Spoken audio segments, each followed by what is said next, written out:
Magandang umaga po sa inyong lahat. Weather update tayo sa lagay ng panahon ngayong araw po ng Miyerkules.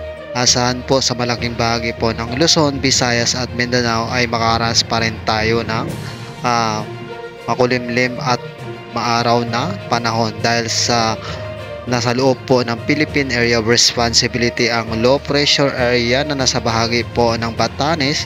Yan po ay nasa bahagi po ng Northern Luzon, kung saan po ay kumikilos po ito northeast, kaya asahan po natin na makaranas po tayo ng mga kalat-kalat na pag-ulan ngayong araw po na Miyerkules.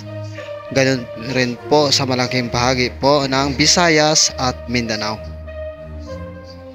Ayon po sa Pag-asa, mababa naman po ang tsansa na maging bagyo po ito, pero papalakasin po ng low pressure area ang habagat na umiiral pa rin po sa malaking bahagi po ng Luzon, Visayas at Mindanao.